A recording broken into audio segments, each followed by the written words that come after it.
सतत विकास सूचकांक में बिहार को निचले पायदान पर रखा गया है। उसके बाद बिहार सरकार के एक मंत्री ने कहा कि जो क्राइटेरिया है उसमें बिहार सभी चीज़ों में फुलफिल करता है, लेकिन उन सभी चीज़ों को शामिल नहीं किया गया।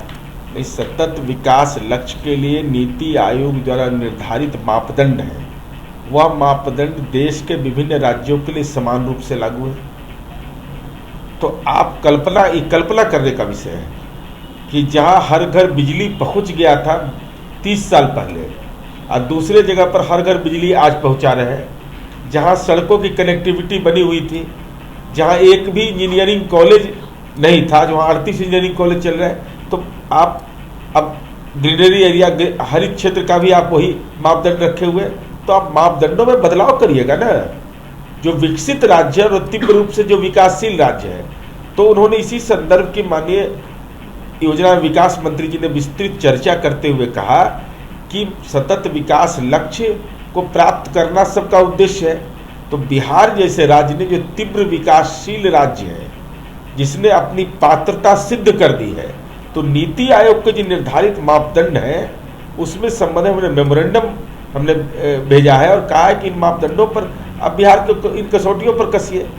तो स्वाभाविक है बिहार ने जो काम किया है, अब महिला सशक्तिकरण के मामले में, ऊर्जा के मामले में, पुलिस मॉडर्नाइजेशन के मामले में, क्लाइमेट चेंज के बारे में, अब बताइए तो क्लाइमेट चेंज पर जो हमने काम किया है, हमको ग्लोबल कॉन्फ्रेंस में हमारे नेता आदरणीय नीतीश कुमार जी को क्लाइमेट लीडर कहा गया है और नीति आयोग हमको आईना दिखाएगा।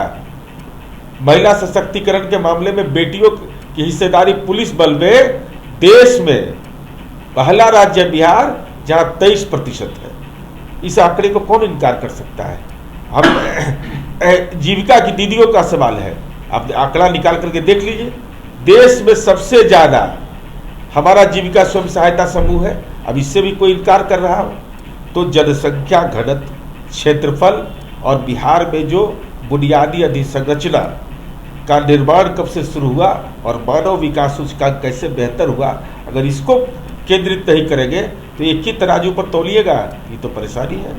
आपने कहा कि महिलाओं का विकास हो रहा है बिहार में, लेकिन जिस महिला सुरक्षा के नाम पर आप लोग उद्घोषण करते हैं, लगातार वैशाली में छोटी बच्ची के साथ बलात्कार होता है।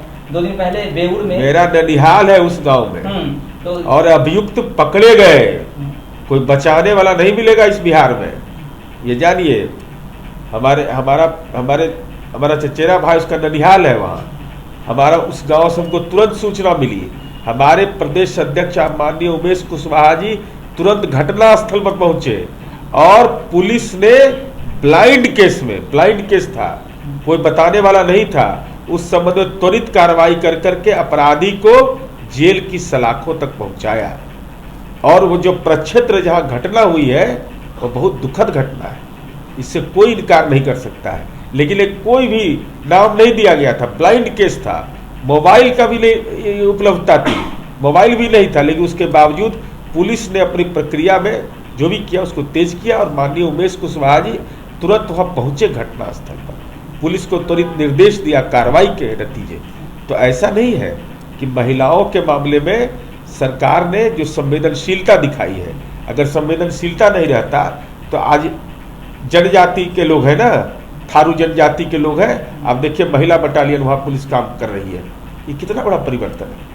अगर हर थाने में आज अगर बेटी मिल रही है अत्याधुनिक हथियार लेकर, क्या ये सामाजिक मौन परिवर्तन नहीं है।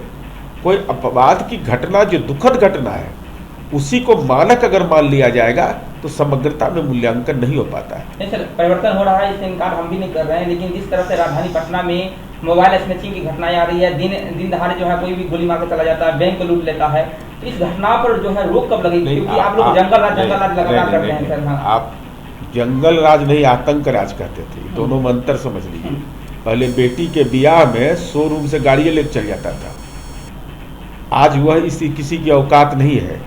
कानून का राज का मतलब सीधा परिभाषा है कि कानून अपना काम करेगा, धर्म, जाति, वंश, गोत्र के आधार पर कोई भेदभाव नहीं करेगा।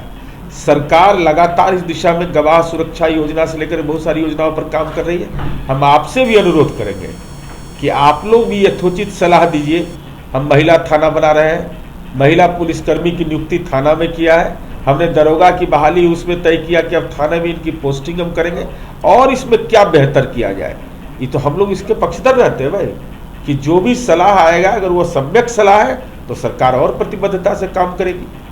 विशेष राज्य के दर्जे को लेकर जदयू का क्या स्टैंड है? कल आपके मंत्री ने कहा इस संबंध में मुझे अद्यतन जानकारी नहीं है, लेकिन मैंने जो माननीय योजना विकास मंत्री जी का प्रेस नोट पढ़ा, उस प्रेस नोट में उन्होंने सतत विकास लक्ष्य 2030 के एजेंडा को पूरा करने में बिहार जैसे पिछड़े राज्य जो तीव्र विकासशील राज्य है उनको विशेष सहायता मिले, इस संबंध में उन्होंने प्रेस ब्रीफ किया।